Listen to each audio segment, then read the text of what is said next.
El último martes tuvo lugar el Consejo Nacional del Empleo, la Productividad y el Salario Mínimo Vital y Móvil. Y para hablar de ello estamos en comunicación con Ricardo Peidro, él es secretario general de la CTA Autónoma. ¿Cómo estás, Ricardo? ¿Qué tal? ¿Cómo te va? Bien, bien.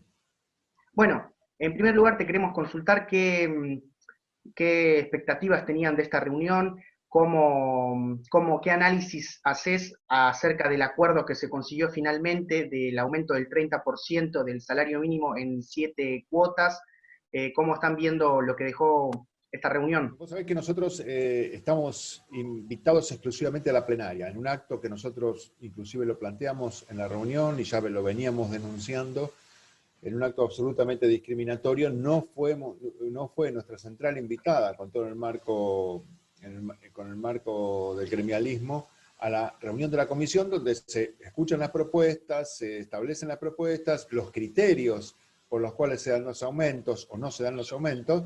Así que nosotros no fuimos invitados ahí, sino directamente a la plenaria.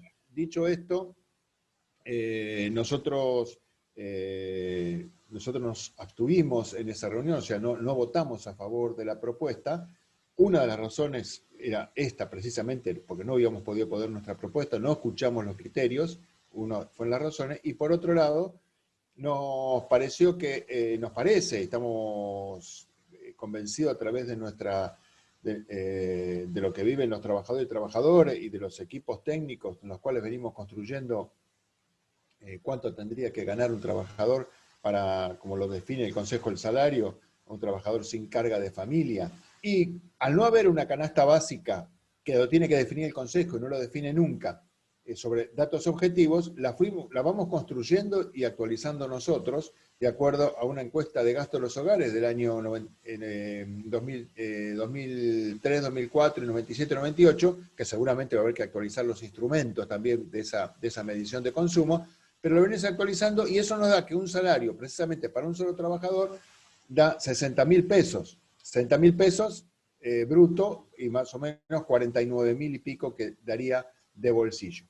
En ese sentido, nosotros no es que planteamos que en el día de ayer tenían que haber puesto 250% de aumento o más de aumento en el salario, pero sí un planteo de recuperación salarial, no solamente lo que se pierde en la pandemia, en la crisis, sino lo que se perdió también en los 4 años del gobierno de Macri. Entonces hay que hacer un plan plurianual donde se vaya recuperando el salario para poder establecer ese círculo virtuoso que es, por supuesto, salarios dignos, que aumente el consumo, aumente la producción, pero con respecto al salario nos parece que el 30% y en 7 cuotas no, vuelvo a insistir, no escuchamos las argumentaciones ni los otros sectores gremiales, ni cómo fue planteado eso.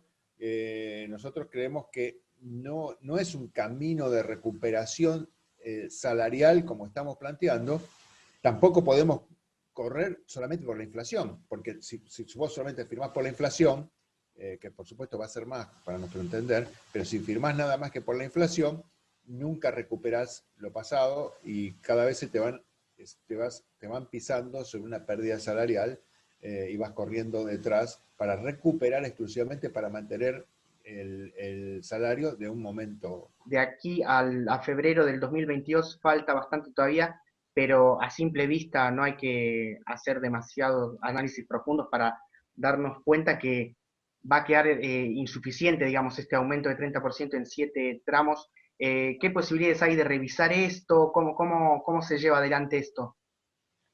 Mira, hay una cosa que nosotros sí valoramos de lo que se hizo, primero que se convocó en abril, o sea, que se convocó en abril, no se esperó el año y generalmente se convocaban a mitad de año o cerca de mitad de año cuando ya estaban concluidas todas las discusiones paritarias y la verdad no cumple con la función, una de las funciones del salario mínimo vital móvil, que es impulsar las discusiones de los distintos sectores. El salario mínimo vital móvil te puede servir de impulso o de anclaje también, ¿no? Si no recuperás el salario que perdiste con la inflación. Pero si esperamos, por supuesto, hasta febrero y no provocamos una recuperación real del salario, en febrero vamos a estar en las mismas condiciones, perdiendo frente a la inflación o si querés, de la manera más optimista, empatando la inflación, en una visión muy optimista, pero sin recuperar lo perdido. O sea que nosotros en ese sentido consideramos que afianzar lo que planteó precisamente el gobierno, lo que creemos nosotros, que hay que recuperar el salario a lo largo del tiempo para llegar a esa canasta que estamos planteando y que define y que se define lo que decíamos, cómo tiene que ser el salario mínimo vital y móvil. Así que creemos que hay que hacer un esfuerzo mayor y fundamentalmente tenés enfrente a una patronal, a las grandes corporaciones que sabemos que quieren, cada crisis quieren maximizar ganancias a costa de los trabajadores. Eso no en la crisis de la pandemia, en cualquier crisis. Si no se pone el ojo, si no se le pone límites, si no se le pone a los formadores de precios, no se hacen políticas, el rumbo y marcando el paso, cosa que es una cuestión de los sectores populares, los sectores gremiales, las organizaciones sociales, de hacer un contrapoder frente a ellos para que un gobierno con buenas intenciones, pueda avanzar frente al poder que ejercen diariamente estos sectores, ¿no? En ese sentido, por supuesto, sabemos que este nivel salarial no cubre esas expectativas. Pero independientemente de eso, hay compañeros y compañeras que cobran el salario mínimo, o sea que dependen del salario mínimo. Otros sectores que están asociados, los que cobran determinados planes establecidos del gobierno, están atados, algunos son el 50% del salario mínimo, están atados al salario mínimo. Y el salario mínimo también, como te decía antes, puede cumplir un rol de impulso o de anclaje de otras discusiones.